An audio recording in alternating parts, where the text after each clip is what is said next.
The cargo shuttle hit the ground like a fist from an angry god. Metal screamed. Fire bloomed. The amber sand of Valora 7 swallowed, the wreckage in a cloud of dust that rose high enough to touch the pale green sky.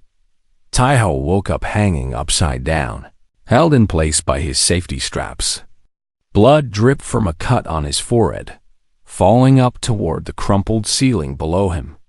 His ears rang with a high, sharp sound that blocked out everything else. For a long moment, he simply hung there, trying to remember who he was and why he was here. Then the memories came back. The shuttle, the cargo run, the engine failure, the desperate fight to control the descent, and then nothing but fire and noise in the world, turning over and over. He reached up with shaking hands and released his straps. He fell hard onto the ceiling, landing on broken glass and twisted metal. Pain shot through his left shoulder. He ignored it and crawled toward the emergency hatch, pushing aside debris and stepping over things he tried not to look at too closely. There had been 4 other people on this shuttle. Taiho did not need to check on them. The silence told him everything. The hatch opened with a groan of bent metal. Taiho pulled himself out into the desert air. The heat hit him like a wall. Valora 7 was a desert planet, and its sun was a white dwarf that burned cold and bright in the green sky. The temperature on the surface stayed between 40 and 50 degrees during the day. At night, it dropped to freezing. This planet did not want life to exist on it. Life existed anyway, stubborn and strange and dangerous. Taiho stood on the sand and looked at the wreckage of his shuttle. Half of it was buried in a dune. The other half was on fire. Black smoke rose into the sky, a signal that no one would see. The nearest settlement was Valora Station, a mining outpost on the other side of the Amber Desert. 12 days of walking, maybe more. He went back into the wreckage and searched for supplies. The fire was spreading, so he had to work fast. He found a filtration mask that would let him breathe the planet's thin air. He found a thermal blanket that would keep him alive during the freezing nights. He found emergency rations, enough for maybe 10 days if he was careful. And he found water. 9 liters. That was all that had survived the crash. 9 liters of water for a 12-day walk through a desert that wanted him dead. Taiho sat down on the hot sand and did the math in his head. A human needed at least 2 liters of water per day in this heat. More if they were walking. 9 liters meant 4 days, maybe 5 if he pushed himself. After that, his body would start to shut down. His blood would thicken. His organs would fail. He would die slowly and painfully under an alien sun, and no one would ever find his bones. He stood up anyway. That was the thing about humans. They knew the math. They understood the odds. And they walked toward the impossible anyway, because stopping meant giving up. And humans had never been good at giving up. Taiho wrapped a thermal blanket around his supplies, slung the bundle over his good shoulder, and started walking east. The sand shifted under his boots. The sun beat down on his head. Behind him, the shuttle burned and burned until there was nothing left but ash and memory. The first day passed in a blur of heat and sand. Taiho walked until his legs ached, then walked some more. He rationed his water carefully, taking small sips every few hours. The filtration mask made breathing easier, but it also made his face sweat, which wasted water. Everything on this planet was designed to kill him. He refused to let it. When the sun set, the temperature dropped so fast that his breath turned to fog. He wrapped himself in the thermal blanket and huddled against a rock, shivering through the long night. Sleep came in short, troubled bursts. He dreamed of water. He dreamed of home. He dreamed of the faces of the people who had died in the crash, and he woke up with tears frozen on his cheeks. The second day was worse. The sand dunes grew larger, forcing him to climb up and slide down endless slopes of amber sand. His water supply dropped to 7 liters, then 6. His lips cracked. His throat burned. The sun showed no mercy. It was late afternoon when he found them. He had stopped to rest in the shadow of a large rock formation, a rare bit of shade in this endless desert. As he sat there, sipping his water and trying not to think about how little was left, he heard a sound. It was soft and high, like a kitten crying for its mother. Tahoe stood up and followed the sound. It led him around the rock formation to a small overhang, a shallow cave carved by wind and time. What he saw there made him stop and stare. 7 small shapes huddled together in the deepest part of the overhang. They were cubs, barely larger than house cats, with golden fur and large, round eyes that reflected the fading sunlight. Their tongues hung out of their mouths. Their ribs showed through their fur. They were dying of thirst. Near the entrance of the overhang lay a larger shape. An adult, easily 3 meters long, with powerful limbs and a mane of dark gold around its neck. It was dead. A rock slide had crushed its back legs and spine. From the look of things, it had been dead for at least 2 days. Tahoe recognized the species. Every human who came to Valora 7 was shown pictures and warned in very clear terms. These were Valorian sand lions, apex predators of this world. Adults could run at 60 kilometers per hour. Their claws could tear through metal. Their jaws could crush bone like paper. They were classified as extremely hostile and shoot on sight across 3 star systems. But these were not adults. These were cubs, orphaned and alone and dying. The largest cub saw him first. It tried to growl, but the sound came out as a weak croak. It bared its tiny fangs, trying to look dangerous, trying to protect its siblings. But it was too weak to stand. It simply lay there, staring at Tahoe with golden eyes full of fear and defiance. Tahoe looked at his water supply. 6 liters. He needed at least 8 to reach Valora Station. Every liter he gave away brought him closer to death. He looked at the cubs. 7 small lives, fading away in the shadow of their mother's body.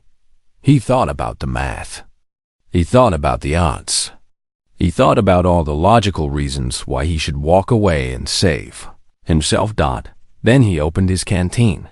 He poured water into a shallow depression in the rock, filling it until it became a small pool. Then he stepped back, moving slowly and carefully until he was 10 meters away. He sat down on the sand and made himself as small as possible. The cubs watched him with wide, suspicious eyes. They had never seen a human before. They did not know if he was friend or enemy, but they could smell the water. They could hear it calling to them. The smallest cub moved first. It crawled forward on shaking legs, keeping its eyes fixed on Tahoe the whole time. When it reached the water, it hesitated for just a moment. Then it lowered its head and drank. The sound it made was pure relief, pure joy, pure life. One by one, the other cubs followed. They drank desperately, their small pink tongues lapping at the water like it was the most precious thing in the universe. And to them, it was. When they were finished, Tahoe checked his canteen. He had given away a full liter. His odds of survival had just dropped from slim to almost none. He looked at the cubs. They looked back at him. The smallest one tilted its head, as if trying to understand what kind of creature would share its water with strangers. Tahoe smiled. It hurt his cracked lips, but he smiled anyway. "You are welcome," he said. The sun sank below the horizon, painting the sky in shades of orange and purple. The temperature began its nightly fall toward freezing. Tahoe wrapped himself in his thermal blanket and prepared to spend another cold night, alone in the desert. But he was not alone anymore. The cubs had not moved from their spot under the overhang.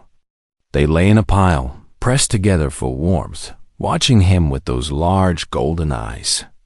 Even in the fading light, he could see their ribs, sharp lines under their thin fur. One drink of water had helped, but they were still weak. Still dying, Taiho tried to ignore them. He had his own survival to think about, his own life to save.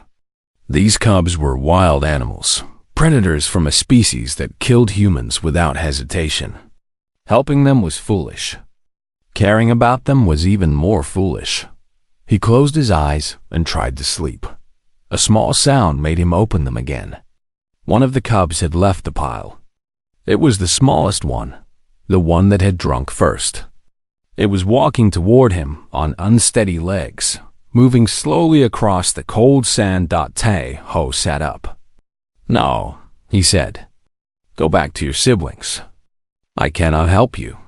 The cub kept walking. It reached him and sat down, barely an arm's length away. Its golden eyes looked up at him, reflecting the stars that were beginning to appear in the darkening sky. "I mean it," Taiho said. "Go away. I'm going to die out here. If you follow me, you will die faster." The cub tilted its head. Then it lay down in the sand, curled into a small bowl, and closed its eyes. It was sleeping. Right there, next to a human, a species it had never seen before. It trusted him. This tiny predator, this baby killer, trusted him because he had shared his water. Taiho felt something break inside his chest. It was not a bad feeling. It was the feeling of walls coming down, of cold logic melting in the face of something warmer. "Fine," he whispered. "But just for tonight." When he woke up at dawn, the cub was still there, pressed against his side. And so were 3 of its siblings, who had crept over during the night to join the warmth. Taiho lay very still, surrounded by small furry bodies, and wondered what he had gotten himself into. He got up slowly, careful not to wake them. He ate a small portion of his rations and drank a careful sip of water. 5 liters left. 11 days of walking still ahead. The math was getting worse, and he was about to make it worse still. He poured water into the rock depression again. This time, the cubs did not hesitate. They came to drink as soon as he stepped back, moving with more energy than they had shown yesterday. The water was helping. They were getting stronger. The smallest cub finished drinking first. Instead of going back to its siblings, it walked over to where Taiho was standing and sat down at his feet. It looked up at him and made a small sound, something between a purr and a chirp. "I have to go now," Taiho said. "I have to keep walking. You need to stay here." He turned and started walking east. The sun was already climbing, and the heat was building. He needed to cover as much distance as possible before midday, when the temperature would become unbearable. After 50 meters, he looked back. The smallest cub was following him. After 100 meters, 3 more cubs had joined the first. After 200 meters, all 7 cubs were walking behind him in a ragged line, their golden fur bright against the amber sand. Taiho stopped walking. He turned around and faced them. "This is foolish," he said. "I am walking to my death. Do you understand? I do not have enough water. I do not have enough food. I cannot take care of 7 cubs. You need to find your own way." The cubs sat down in a row and stared at him. He tried shooing them away with his hands. They did not move. He picked up sand and threw it near them. They blinked but stayed where they were. He yelled at them, waving his arms and making loud noises.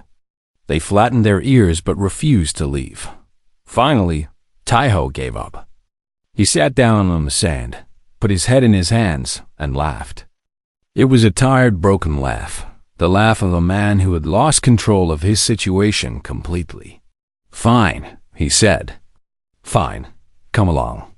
We will all die together." The smallest cub walked over and rubbed its head against his knee. Taiho reached down and touched its fur for the first time. It was softer than he expected, like silk that had been warmed in the sun. The cub purred, a low rumbling sound that vibrated against his fingers. "You need a name," Taiho said. "If we are going to die together, I should at least know what to call you." He looked at the cub carefully. It was small but brave, the first to trust him, the first to follow him. In Korean, there was a word that meant spring, the season of new beginnings. It seemed right for this little creature that had brought something new into his life. "Bomi," he said. "I will call you Bomi." The cub chirped, as if it approved. Over the next few hours, as they walked together across the endless sand, Taiho named the other cubs as well. The second largest one growled at everything it saw, so he called it Duri, which meant two, but also sounded strong and fierce. One cub walked so close to his heels that it nearly tripped him several times, so he named it Hana, which meant one, and reminded him of how closely it stuck to him. The fat cub that tired easily and had to rest often became Gom, which meant bear. The cub with a torn ear, probably from the same rock slide that killed its mother, became Nuri. The cub that made chirping sounds instead of growls became Sori, which meant sound. And the long-legged cub that ranged ahead of the group, always scouting, always looking for danger, became Dari, which meant legs. 7 cubs, 7 names, 7 small lives that were now tied to his own. They stopped when the sun reached its peak and the heat became too much to bear. Taiho found a rock that cast a thin shadow and sat down to rest. The cubs gathered around him, panting in the heat, their pink tongues hanging out. He gave them water. He could not stop himself. Each small sip he poured for them was a sip he would not have for himself, but he did it anyway. Their lives had become tangled with his. Their survival had become his purpose. Bomi crawled into his lap and fell asleep. Hannah pressed against his left side. Gom leaned against his right. Duri stood guard, growling at a sand lizard that scurried past. Nuri, Sori, and Dari curled up in a pile at his feet. Taiho looked down at them and felt something he had not felt since the crash. He felt needed. He felt important. Not because of his job or his skills or anything he could do, but simply because these small creatures had chosen to trust him with their lives. 4 liters of water left. 10 days of walking still to go. The math said he was going to die. The math said this was all pointless. But Taiho had stopped listening to the math dot as the afternoon heat began to fade and the shadows grew longer. He stood up carefully, trying not to wake the cubs. They woke anyway and gathered around his feet, ready to follow him wherever he went. "East," Taiho said, pointing toward the distant horizon. "The Laura station is that way. If we walk fast enough, if we are lucky enough, maybe we will make it." The cubs did not understand his words, but they understood his direction. Dari took the lead, her long legs carrying her ahead to scout the path. The others fell into a line behind Taiho, following his footsteps in the sand. They walked until sunset, then stopped to rest through the cold night. Taiho did not need his thermal blanket anymore. 7 small bodies pressed against him, sharing their warmth, keeping him alive. In the morning, they would walk again, and again, and again, until the water ran out, until his legs gave up, until the desert finally won, but not today. Today, he was still alive, and so were they. That was enough. The 3rd day was when Taiho realized he was no longer alone. Not in the simple way of having company, but in a deeper way. The cubs had stopped being animals that followed him. They had become something more. They had become his pack dot. It started with small things. The way Dari would run ahead and then wait at the top of dunes, looking back to make sure the group was following. The way Duri would circle the camp at night, growling at shadows, acting as a guard. The way Hannah walked so close to his heels that her nose often bumped against the back of his legs. These were not random behaviors. These were the actions of creatures that had decided to belong to someone. Taiho walked slower now. He had to. Gom could not keep up with a fast pace, and carrying the fat cub was not possible for long. So they all moved at Gom's speed, stopping often to rest in whatever shade they could find. His water supply dropped to 3 liters, then 2.5. He was drinking less than he should, giving more to the cubs than he kept for himself. His lips were cracked and bleeding. His throat felt like it was filled with sand. Every step hurt, and every step after that hurt more. But the cubs were getting stronger. Their ribs no longer showed through their fur. Their eyes were bright and alert. Their legs moved with confidence instead of weakness. The water he had shared with them was turning into energy, into life, into hope. On the morning of the 4th day, something happened that changed everything. Taeho woke up to find Dari standing over him with something in her mouth. At first, he could not understand what he was seeing. Then his tired brain finally made sense of it. I had caught a sand lizard during the night. It was about the size of his hand, with gray scales and a long tail. It was very dead, and Dari was dropping it at his feet like a gift. The young cub looked at him with her golden eyes, then nudged the lizard toward him with her nose. Her message was clear. This is for you. Taeho stared at the dead lizard. He stared at Dari. He felt tears forming in his eyes, which was a waste of water he could not afford. You caught this for me? He asked. Dari chirped and wagged her long tail. The cubs had started hunting for him. They were too young to hunt large prey, too small to take down the dangerous creatures that lived in this desert. But sand lizards were everywhere, hiding in the shade during the day and coming out to feed at night. For the cubs, catching them was easy. For Taeho, it was impossible. He was too slow, too clumsy, too human. But now he had hunters of his own. That day, as they walked across the endless dunes, the cubs spread out around him like a net. Dari ranged far ahead. Nori and Sori covered the left side. Bomi and Hana stayed close to him in the center. Duri and Gom brought up the rear. They moved like a unit, like a family, like a pack. By the time the sun set, they had caught 3 more sand-lizards. Taeho made a small fire that night using the emergency sparker from his survival kit and some dry brush he had collected.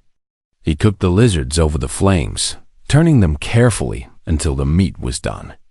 The cubs watched him with curious eyes, having never seen fire before. The meat was tough and tasted like nothing he had ever eaten. He did not care. It was food. It was energy. It was survival. He shared the meat with the cubs, even though they had caught it for him. This was how a pack worked. Everyone contributed. Everyone shared. No one was left behind. After they ate, the cubs gathered around him in their usual pile. Bomi claimed her spot in his lap. The others arranged themselves around his body, a living blanket of fur and warmth. The stars came out, millions of them, spread across the green-black sky like scattered diamonds. Taeho looked up at those stars and thought about home. Earth was out there somewhere, a small blue dot in an endless ocean of light. He had left it 10 years ago, chasing adventure and opportunity among the stars. Now he might never see it again. But strangely, he did not feel sad. He felt at peace. If he died out here, he would not die alone. He would die surrounded by creatures that loved him, creatures that he loved in return. There were worse ways to end a life. There were far worse ways. The 5th day brought new challenges. The dunes gave way to a rocky plain, covered with sharp stones that hurt his feet even through his boots. The cubs had it worse. Their paws were not made for this terrain. By midday, Gom was limping, and Sori was bleeding from a cut on her pad. Taeho stopped and examined their injuries. They were not serious, but they would get worse if they kept walking on these rocks. He needed to protect their paws somehow. He looked at his thermal blanket. It was the only thing keeping him alive during the freezing nights. Without it, he would die of cold before he died of thirst. He tore it into strips anyway. Using the strips, he wrapped each cub's paws in makeshift boots. They did not like it at first, shaking their feet and trying to bite off the strange coverings. But eventually, they understood that the wrappings helped, and they stopped fighting. Taiho had no protection for his own feet. He walked more carefully, picking his path between the sharpest stones, moving slower than ever. The cubs adjusted to his pace without complaint. Dari scouted ahead for the smoothest paths. Dory walked beside him, pressing against his leg as if to offer support. Bomi rode on his shoulder for a while, her small body light enough not to burden him. They were taking care of him now, just as he had taken care of them by sunset. They had crossed the rocky plain and reached the edge of another sand desert. This one was different from the first. The sand here was darker, almost red, and the dunes were smaller. According to Taiho's memory of the maps, this was the Red Desert, the last barrier before Valora Station. 3 more days of walking. Maybe 4. His water supply was down to 1 liter. Enough for maybe half a day if he drank nothing. Enough for nothing if he kept sharing with the cubs. He shared anyway. That night, around a small fire, Taiho talked to the cubs. He told them about Earth, about blue oceans and green forests and white snow. He told them about his family, about his mother who still lived in a small house near the sea, about his father who had died when Taiho was young. He told them about his dreams, about the things he had wanted to do with his life, about the adventures he had hoped to have. The cubs did not understand his words, but they listened anyway. They watched his face as he spoke, their golden eyes reflecting the firelight. They made small sounds of comfort when his voice grew sad. They were his family now. This strange, impossible family of 1 human and 7 predators, bound together by water and kindness and the simple choice to not give up. Taiho finished talking and looked up at the stars again. Somewhere out there, ships were flying between worlds. People were living their lives, making their plans, building their futures. None of them knew that a man was dying in a desert with 7 lion cubs as his only companions. It did not matter. What mattered was here. What mattered was now. What mattered was the warmth of small bodies pressed against his and the sound of their breathing in the quiet. Night. Tomorrow would bring more walking, more heat, more thirst. Tomorrow might bring death, but tonight, Taiho was happy. He closed his eyes and let sleep take him, surrounded by his pack, loved and loving, human and animal together under an alien sky. On the 7th day, Taiho's body finally betrayed him. He had been running on will alone for the past 2 days. His water was gone. His food was almost finished. His legs moved through habit, not strength. Each step was a battle against gravity, against exhaustion, against the heat that pressed down on him like a physical weight. The cubs sensed something was wrong. They stayed closer to him than usual, pressing against his legs as he walked, making worried sounds when he stumbled. Dari had stopped scouting ahead. Instead, she walked right beside him, looking up at his face every few seconds as if checking to see if he was still alive. The sun climbed higher. The heat grew worse. Taiho's vision began to blur. He saw shapes in the distance that were not there, mirages of water and shade and salvation. His mind started playing tricks on him, showing him things from his past, mixed with things that had never happened at all. He saw his mother's face, young and smiling as she had looked when he was a child. He saw the shuttle crash happening again and again, fire blooming in slow motion. He saw a river of cool, clear water flowing through the desert, but every time he reached for it, it moved further away. Keep walking, he told himself. Just keep walking. His legs stopped listening. The ground came up to meet him. He landed hard on the hot sand, his arms too weak to break his fall. The impact knocked the breath out of him. He lay there, face down in the red sand, unable to move. This is it, he thought. This is where I die. The cubs gathered around him. He could feel their paws on his back, their noses pressing against his face and hands. Bomi was making a high, desperate sound, like a child crying. Duri was growling at the sky, at the sun, at the invisible enemy that was killing his human. Taiho tried to speak, but his throat was too dry. No words came out. He could only lie there, feeling the life slowly drain from his body, as 7 small creatures refused to leave his side. Time passed. He did not know how much. The sun moved across the sky. The shadows grew longer. His heartbeat slowed. His breathing became shallow. He was dying. Then something wet touched his face. At first, he thought he was imagining it. Another mirage, another trick of his failing mind. But the wetness came again and again, drops of water landing on his cracked lips and dry cheeks. Taiho forced his eyes open. Dari was standing over him. Her fur was wet. Water was dripping from her coat onto his face. She leaned down and licked his forehead, spreading more moisture across his burning skin. Behind her, he could see the other cubs. They were all wet. They were all dripping water. And they were all trying to wake him up. "Water," he croaked. "Where? Where did you find water?" Dari made an urgent sound and grabbed his sleeve with her teeth. She pulled, trying to drag him across the sand. She was not strong enough to move him, but her meaning was clear. "Follow me." The other cubs joined in. Duri grabbed his other sleeve. Nori and Sori took hold of his jacket. Even little Bomi clamped her jaws around his finger, pulling with all her tiny strength. They were trying to save him. These 7 small predators, each barely strong enough to carry their own weight, were trying to drag a full-grown human to safety. Something inside Taiho refused to let them fail. He did not know where he found the strength. There was nothing left in his body, no energy, no will. But somehow, he pushed himself up onto his hands and knees. The world spun around him. He almost fell again. Then Hana pressed against his side, steadying him, and he found his balance. "Okay," he whispered. "Show me." He crawled. He could not walk, so he crawled. The cubs moved ahead of him, looking back constantly to make sure he was following.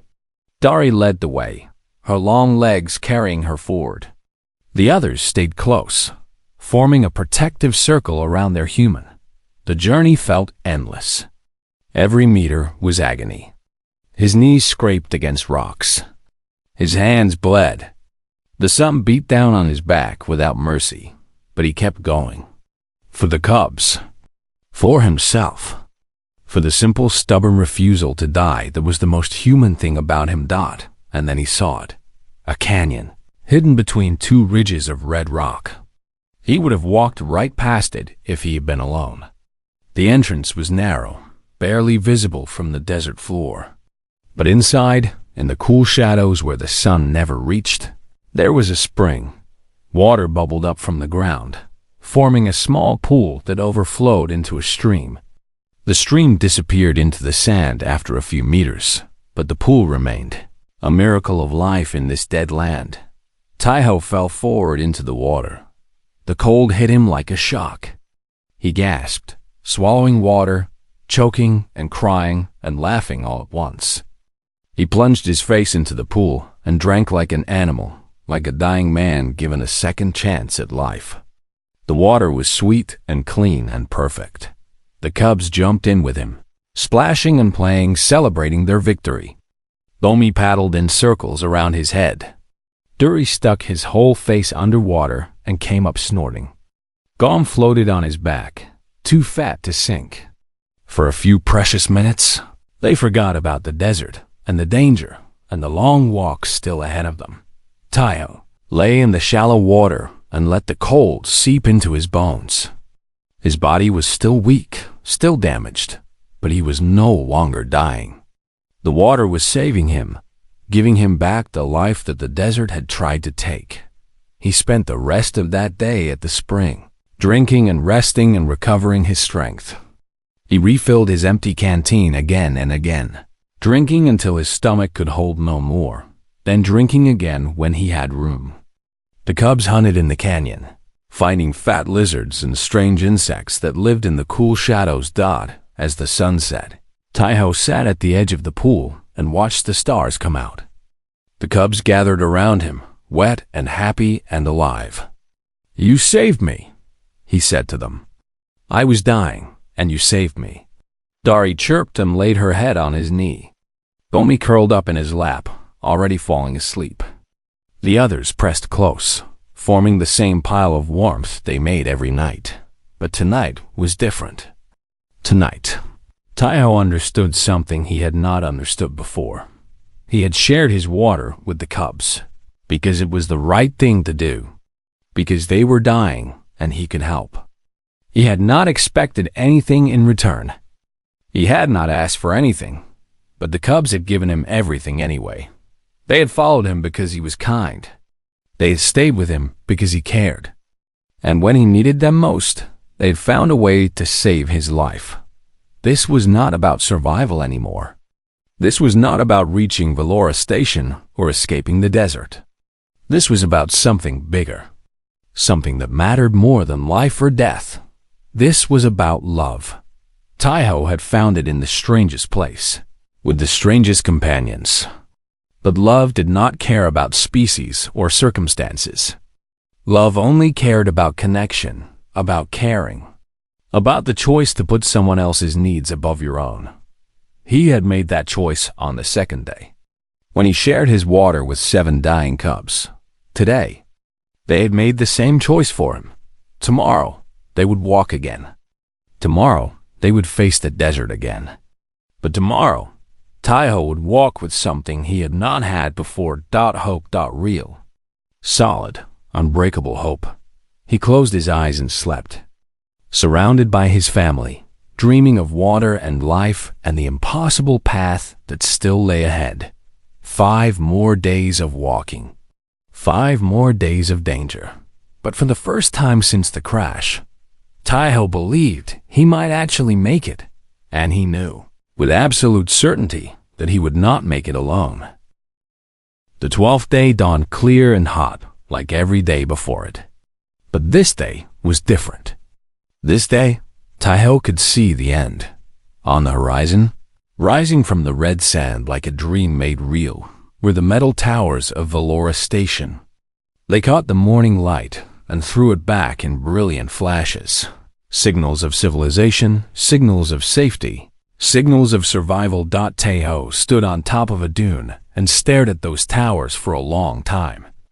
The cubs gathered around his feet, sensing his emotion even if they did not understand its cause. They had walked so far together. They had suffered so much. And now, finally, the end was in sight. "We made it," SiHFY said. His voice was rough from days of thirst and silence. "We actually made it." Bomi chirped and rubbed against his leg.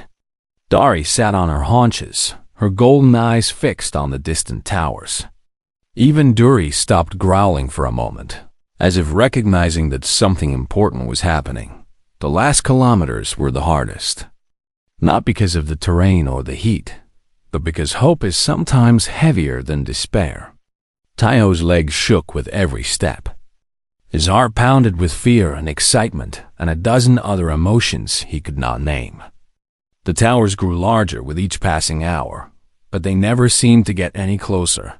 The cubs stayed with him. They did not run ahead or fall behind. They moved at his pace, matching their steps to his, refusing to leave him even now. In the early afternoon, they reached the outer perimeter of Valora Station. There were no walls or fences, just a line of sensor poles that marked the boundary between wild land and human territory. SiHFY crossed that line and felt something release in his chest. He was back in the human world.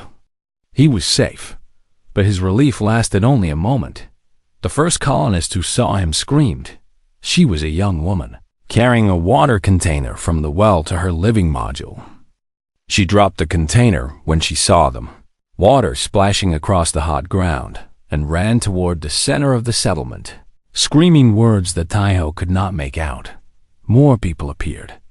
They came out of buildings and from behind vehicles, dozens of them, all staring at the strange sight walking toward their home. A man covered in sand and blood, his clothes torn, his skin burned by the sun. And behind him, around him, surrounding him like guards, 7 Valorian sand lions. Someone raised a weapon. No. Taiho shouted. The word came out as a croak, barely loud enough to hear. He tried again. No. Do not shoot. The person with the weapon hesitated. Others had weapons now too. Rifles and pistols and mining tools that could kill just as easily. They formed a line, blocking his path, ready to defend their home from the predators that walked among them. Taiho stopped. The cubs stopped with him. Duri started growling, a low, dangerous sound that made the colonists raise their weapons higher. Please, Taiho said. Please, listen to me. They will not hurt you. They are with me. A tall man stepped forward from the crowd. He had the look of someone in charge, someone used to making decisions. His eyes moved from Taiho to the cubs and back again, taking in the impossible scene before him. How? The man asked. How are you controlling them? Sand lions are killing machines. They attack humans on sight. I am not controlling them, Taiho said. I shared my water with them. When they were dying, I shared my water and they decided to follow me. The man stared at him. You shared your water with sand lion cubs? In the middle of the amber desert? With barely enough for yourself. Taiho nodded. He was too tired to explain more. The man was silent for a long moment. Then, slowly, he lowered his weapon. Stand down, he said to the other colonists. Put your weapons away. But sir, someone started to protest. I said stand down. Look at them. Those cubs are not attacking. They are protecting him. I have never seen anything like it, and I have been on this planet for 15 years. One by one, the colonists lowered their weapons. They kept their distance, still afraid, still unsure. But they were no longer ready to kill. Taiho walked forward on shaking legs. The cubs moved with him, staying close, watching the colonists with careful eyes. Lomi pressed against his ankle with every step. Hana walked so close behind him that she stepped on his heels. They were afraid too, he realized. They had never seen so many humans before. He reached the tall man and stopped. My name is Taiho, he said. I was on a cargo shuttle that crashed 12 days ago. I am the only survivor. The man nodded. We received the distress signal, he said. We assumed everyone was dead. The crash site was too far away to reach. He paused, looking at the cubs again. You walked here, across the Amber Desert and the Red Desert? Alone? Not alone? Taiho said. He looked down at Bomi, who was sitting on his feet. Never alone. They took him to the medical center, a small building filled with equipment and beds and the smell of clean things. A doctor examined him, treating his burns and cuts and dehydration with efficient care. She gave him water, real water from a tap, and food, real food that did not taste like sand lizard. The cubs refused to leave his side. The medical staff tried to remove them. They were wild animals, after all, and this was a sterile environment. But every time someone tried to chase them away, the cubs would return. They climbed in through windows. They crawled under doors. They found every possible way back to Taiho's bed. Eventually, the staff gave up as the sun began to set, casting long shadows across the red sand outside the window. Taiho lay in his bed surrounded by 7 lion cubs. Bomi was asleep in her usual spot, curled in the curve of his arm. Dari was stretched out at his feet, her long legs hanging off the edge of the bed. Duri stood guard by the door, growling softly at anyone who came too close. The others were scattered around the room, finding comfortable spots on chairs and tables and the floor. The tall man came to visit him. His name was Junho, and he was the leader of Valora Station. He stood at the foot of the bed, looking at the strange scene with wonder in his eyes. "The xenobiologists are going crazy," Junho said. "They want to study you. They want to study the cubs. They say this has never happened before in the history of human contact with Valorian sand lions. They can study us," Taiho said. "But the cubs stay with me. They go where I go. They live where I live." Junho nodded slowly. "You understand that these creatures will grow. In a few years, they will be 3 meters long. They will have claws that can tear through metal. They are apex predators, Taiho. They are designed to kill." Taiho looked at Bomi, still sleeping peacefully against his side. He remembered her face when she first drank the water he offered. He remembered the way she followed him into the desert, trusting him with her life. He remembered how she had licked his face while he was dying, trying to give him strength to keep going. "They saved my life," he said. "I was dying, and they found water and led me to it. They hunted for me when I could not hunt for myself. They kept me warm through the freezing nights. They gave me a reason to keep walking when I wanted to give up." He looked at Junho with steady eyes. "I do not care what they are designed to do. I only care what they choose to do. And they chose me." Junho was silent for a long time. Then he smiled, a small, wondering smile. "We will build you a habitat," he said. "Something big enough for you and your family, at the edge of the settlement, where they can come and go as they please." He shook his head. "I have never seen anything like this. I do not think anyone has." After Junho left, Taiho watched the sunset through the window. The sky turned from green to purple to black, and the stars came out one by one. The same stars he had watched from the desert, alone and dying, not knowing if he would ever see another human being again. He was not alone now. He would never be alone again. Bomi stirred in her sleep and made a small sound. Taiho stroked her fur gently, feeling the warmth of her body against his. "We made it," he whispered. "All of us, together." Outside, the night settled over Valora Station. In a small medical room, a man and 7 lion cubs slept peacefully.